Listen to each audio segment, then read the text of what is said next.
So I see you're preparing these lovely flowers that you've cut from the garden. So these are now ready to arrange, or will be? They are, yes. So they've had a really good drink and they're now ready to craft into a bouquet, Martin. Because you're taking off all the lower leaves as well. I am, yeah. A bit of preparation work, which is a bit tedious, but worth doing. So just stripping away, just removing any lower leaves or any branchy bits or any knobbly bits that might get in the way. So I just use my hands to just brush down there, or you can use a gardening glove just to clean those stems away, or a foliage stripper if you want the professional device. And things like roses, just getting rid of any thorns, because we don't want to damage our hands when we're actually going to be making the bouquet. So bit of preparation work, laying it out into groups, so when I'm ready to start, I can just flow with the flowers. Well, I'll let you finish that. Can I just have a quick mosey around your garden? You might spot some weeds out there, I'll pull them out, don't worry. Thank you.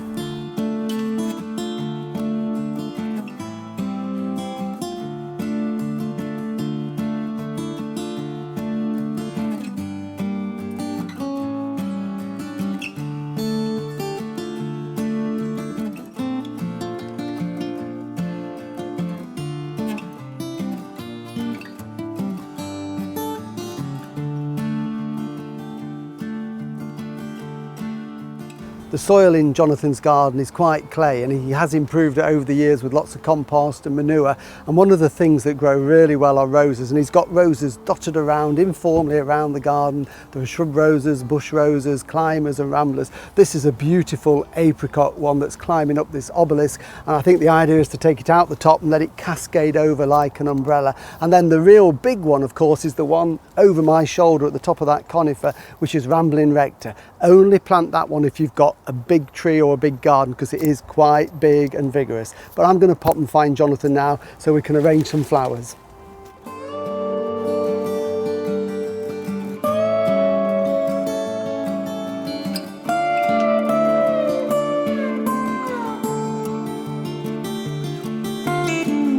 Jonathan, I've had a look around the garden. You've got some really lovely plants. I love the roses, which I see you're starting with here. My birth flower is a rose, Martin. I absolutely love them. And this rambling rose, which is just rambling behind me here, is apple blossom, which is a gorgeous one. And I love that more country style feel. I'm not a big fan of hybrid tea roses. And aptly named, isn't it, with that pink and white flower? So it just delicate. Look like an apple blossom. It really is beautiful. I absolutely adore this rose. So with all this foliage and flowers from the garden that you've prepared, you're doing your hand tie, aren't you? I am, yeah. I'm going to make just a very natural, very country looking hand tied bouquet here. And top tip for doing this, Martin, is to start the stems crossing over, so this spiral. So I'm going to feed every stem in at the same direction. Right. So I always say to people, it's like driving down a one-way street. You can't reverse and go back on yourself. So I'm never going to go in at that direction. Right. I'm going to go in at that direction and then start to build it up. Many of your wonderful pots and trowels fans will know that Alchemilla mollis is great in the garden, but it is a bit of a thug. It's a bit invasive. But perfect for this, isn't it? Perfect. So you are picking them up. You've got big flowers, small flowers, foliage, wispy things. It's just a mixture, really. It's going to be an absolute mixture that conjures up this time of year, high summer in the garden. And what is quite nice, Martin, is I can make this and I'm not robbing the garden. I've not stripped all the borders and the beds bare. You can just pick a few choice flowers, bring them indoors to enjoy, and just celebrate all those beautiful blooms. Now, you make this look very easy when you're doing this on stage, because you're not only are you putting together an arrangement, but you're talking to the audience and having a laugh and joke with them. I suppose the good thing about this, though, anybody trying it at home, if they're not happy with it, you just take a few flowers out and start again. Absolutely. The good thing about doing one of these, it's not like doing a formal arrangement where we're wedging it into a retaining source like floral foam or chicken wire. You're just using your hand. Your hand becomes your vase. So if I suddenly think, oh, I don't like that allium there, then I can pull it out and think, oh, I might want to place that one in at that direction. So you can move it.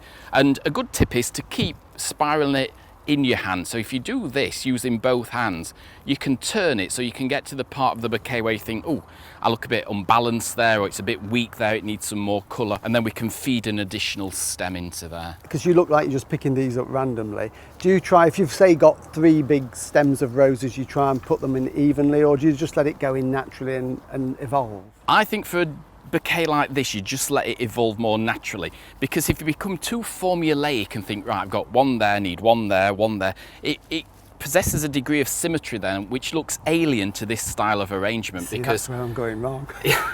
some people have got more of a mathematical brain. I clearly haven't, Martin.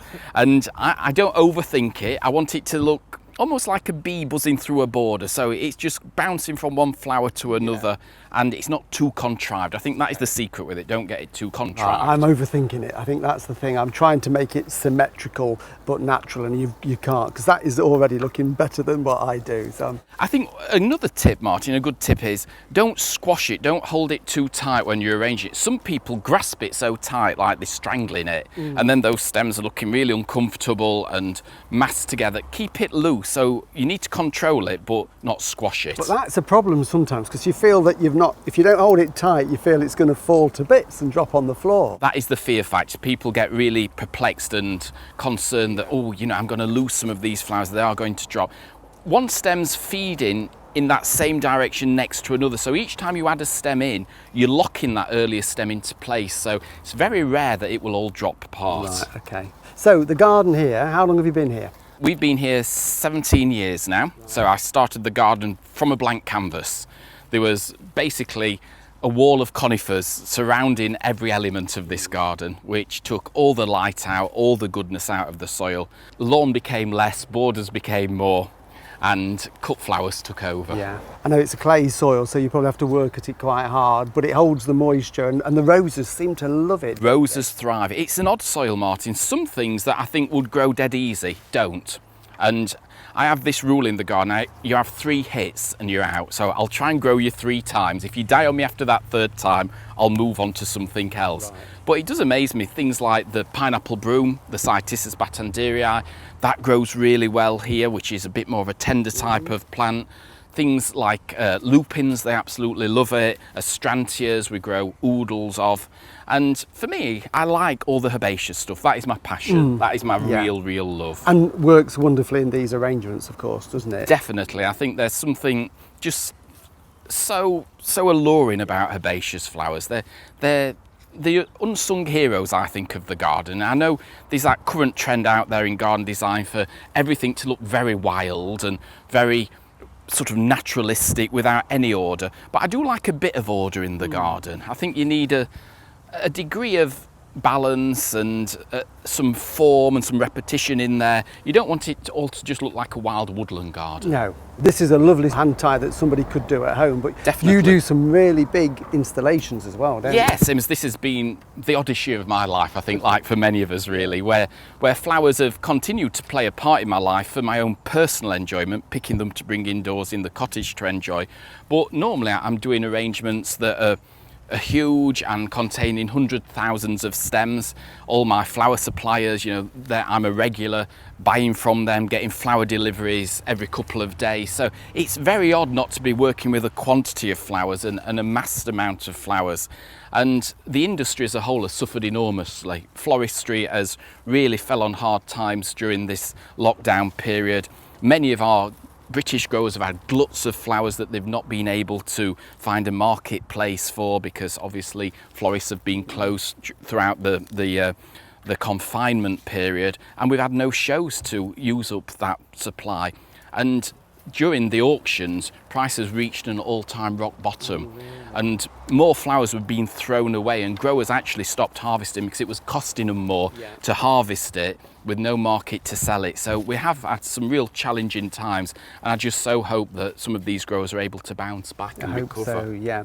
Because I think lots of people are enjoying British grown flowers and having a go at growing their own. So if you had to give anybody any tips, don't want to start growing, probably too late for this year, but for next year, just a few of your favourites that you could put in the garden, either annuals or perennials, what would you grow? Definitely sweet peas, as I mentioned earlier, because they're the gift that keeps on giving. I would always have some roses, because I think roses are magical. Peonies, it's just coming to the end of the peony time, but peonies are great. You might need a bit of patience, wait a few years until they get established enough to keep flowering. Astrantias, these little chaps I think are perfect because they flower their socks off. And then for hardy annuals, I think Nigella, which I've got in here, the Love in a Mist, which seeds itself each year, it will come back, and definitely some dahlias. dahlias will flower right up until the first frost, in amongst a few annual rudbeckias. Yeah. So a nice selection of flowers, and of course you can cut loads of foliage out the garden to complement it, and you've got a bouquet. You've got a bouquet, and you're never without a gift, Martin. You can always give this to a family member, a friend, or a loved one.